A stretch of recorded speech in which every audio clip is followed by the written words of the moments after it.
4 केले लेकर 6 केले लेकर घर पर गए, 2 केले तोड़कर अबू के पास चले गए, अबू आज तो केला मैं आपको अपने हाथ से खिलाऊंगा, अम्मी आज केला आपको मेरे हाथ से खाना पड़ेगा। नहीं बिल्कुल नहीं, नहीं बेटा नहीं नहीं अम्मी खाना तो पड़ेगा, केला मैं ले आया हूँ आपके लिए। हाँ बताएं यार, ये घर कैसा खूबसूरत घर है जिसमें बूढ़े माँ बाप की इज्जत की जाती हो, और वो कितना महरूम है वो घर जिसमें बूढ़े माँ बाप की कोई इज्जत ना हो। कभी बूढ़े वालिद को जाकर कहेंगे अब्बू पाँव दबा दो, अब्बू मना करेंगे नहीं नहीं अब्बू ऐसा नहीं कर रहे, मुझे थोड़ी सी खिदमत का मौका दें, पाँव पंजे दबाएं, तलवे दबाएं, ऐसा ऐसा तलवे दबाएं, घुटने दबाएं, पाँव दबाएं, अबू सर की मालिश कर, चंपी चंपी चंपी कर देता हूँ, मजा आ जाएगा, आपको नींद आ जाएगी, कंधे दबा दो, थोड़े थोड़े कंधे दबा दूँ आपके, नहीं नहीं बेटा अबू थोड़ा थोड़ा। आप बताओ अगर कोई औलाद अपने वालिद के साथ ऐसा करती है, कोई बेटी अपनी माँ के साथ ऐसा करती है, आप सही बताएं यार, ये बेटा कहाँ के कहाँ निकल जाएगा। एक बार बाप के कदमों में बैठकर पांव दबाना आपको कितनी बुलंदियां पहुंचा देगा, आपको इसका अंदाजा है। दुनिया के कितने गम दुख, कितने गम दर्द दूर कर सकता है ये अंदाज हमारा। इसी तरह बेटी माँ की तरफ या बहू अपनी सास की तरफ, यानी ये सब आप अपने फ्यूचर को भी एक तो अल्लाह की रिजा के लिए करना है, सवाब के लिए करना है कि अल्लाह पाक मुझसे राजी हो जाए, अल्लाह मुझसे राजी हो जाए और मुझे बगैर हिसाब के जन्नत दे दे। यानी जो बूढ़े माँ बाप को पाए और अपनी बख्शिश ना करवाए उसकी नाक तो खाक आलूद होने की दुआ हुई है।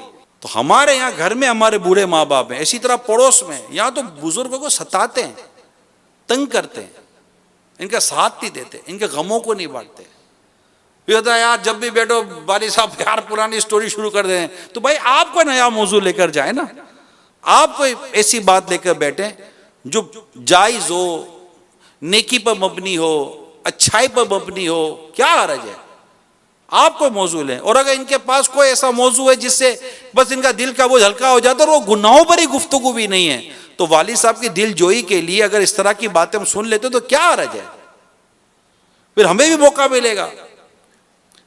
अगर आपको लगता है कि हमारे वालिद में ये प्रॉब्लम है, ये प्रॉब्लम है, दादा में ये प्रॉब्लम है, दादी में ये प्रॉब्लम है, हमारा मजहबी ज़हन है उनका है नहीं और वो कुछ बात सुनते नहीं है, समझते नहीं है ऐसी बात, तो इनको अमीर सुन्नत के वीडियो क्लिप्स दिखाएं, इनको मद्दी चैनल दिखाएं। जो मौजू आपको लगता है कि ये मौजू पर इनको अर्ज करना चाहिए, समझाना चाहिए, वो मौजू इनको निकाल कर दें, वो वीडियो देखेंगे।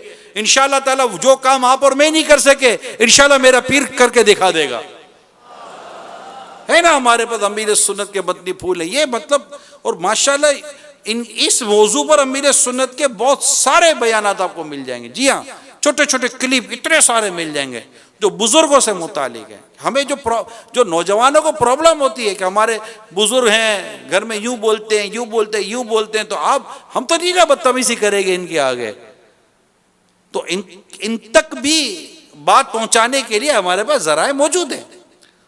लेकिन इन्हें पानी पेश करना, इन्हें खाना पेश करना, इन्हें चाय पेश करना, सर्दी गर्मी में इनका ख्याल रखना, ये हमारे दुआओं के दरवाजे नहीं है प्यारे इस्लाम भाई, ये हमारी दुआओं के फाटक हैं। इनके घरों में मौजूदगी ना जाने कितने घरों से बलाएं और आफतें दूर करती होगी। बाद वक़्त हमें लगता है ये बड़े बुजुर्ग हैं ऐसे ही हैं, ऐसे ही नहीं होते। कुछ नहीं कह सकते कि इनका वजूद, इनकी मौजूदगी, इनके पलंग, इनकी चारपाई पर ऐसे ही रहना, तो हमें लगेगा कि यार ये ऐसे ही रह गए, ऐसे नहीं रहे हुए, इनके आपके घर में रहने की वजह से हो सकता है कि कई बलाएं घर के दरवाजे से लौट जाती हों कि अंदर में तो इनकी दुआ करने वाला ऐसा आदमी अंदर बैठा हुआ है, वालिद ऐसे बैठे हुए हैं, माँ ऐसे बैठी हुई है। वो घर कितना खुश नसीब है कि जिसमें बड़े बूढ़े बुजुर्गों की इज्जत की जाती है, एहतराम किया जाता है, अदब किया जाता है, इन्हें मान सम्मान दिया जाता है। और स्पेशली जब ये रिटायर्ड हो जाते हैं, इनकी उम्रें बड़ी हो जाती हैं, तो अब ये फारिग हो गए, जिसको आप पंजाब वेला वेले, अब आपको काम ही कोई नहीं है, अब क्या करें। तो उनके पास बैठना, उनसे बातें करना, यार और को हम भी कोई काम ना करें। आप और हम जब छोटे हैं, जब हमारी आपकी मेरी छोटे की उम्र देखें, जब हम इतने 2-2, 4-4, 5-5 साल के थे, 6-6, 7-7 साल के थे, हमें लेकर बैठते थे नहीं बैठते थे, घंटों हमें देते थे, ये हमारी बातें सुनते थे। अच्छा हमारी बात इनकी समझ में आया ना आए, सुनते ही थे। कितने ऐसे वाकयात हमें याद आ जाएंगे। यही हमारी अम्मी की, यही हमारे अब्बू की, यही दादा की, ये जो भी घर के अंदर, अभी मैं बात करता हूँ घर के अंदर जो हमारा ये जो बुजुर्गों का जो मामला है, क्या ये दुरुस्त है? जरा देखिएगा। इसमें मैं खास कर अगर घर में ऐसी बहू है कि जिसके सास और ससुर दोनों बूढ़े हैं, तो उनका भी शरई लिहाज रखते हुए, शरीयत का लिहाज रखते हुए सबके साथ, जैसे कि है ना, जो एक हमदर्दी, रहम दिली, गमख्वारी, खैर खाई, अदब, एहतराम, ताजीम, ये सारी चीजें आती हैं। वरना ऐसा ना हो कि हम अगर बदसलूकी करें तो अल्लाह ना करे ऐसा ना हो कि कल हमारी औलाद हमारे साथ बदसलूकी करेगी। और ये एक मतलब ये समझे मुकाफात अमल है। इसी तरह हमारे पड़ोस में देखें, हमारे महल्ले में देखें, हमारे खानदान में देखें, हमारे रिश्तेदारों में देखें। अभी तो हमारे यहाँ गनीमत है प्यारे साईं भाइयों। जी हाँ, मैं आपको पाकिस्तान की और इस तरह एक दो और जो भी चंद इस तरह के ममालिक हैं जिनमें इस तरह के मतलब कम्युनिटी आबाद है, मुसलमान हम जैसे, हमारा एक नेचर है। लेकिन अगर आप वेस्टर्न चले जाए तो वहां तो मामला बिल्कुल चेंज है। वहां तो बूढ़े माँ बाप किसी सूरत घर में मतलब एफोर्ड ही नहीं होते। ये ओल्ड एज हाउस वहीं से खुला हुआ है, वहीं ये खुले हैं बूढ़ों के लिए और बूढ़ियों के लिए, डाल देते हैं, घर में नहीं रखते। अच्छा, कई हमारे यहाँ फिर एक प्रॉब्लम ये है कि हमारे यहाँ जैसे अगर औलाद बड़ी हो गई, अब रुखसती बेटी की होती है, बेटे की होती है, अब ये तो मैं दो शाम को भी मैं मशवरा आपको बयान कर चुका हूँ।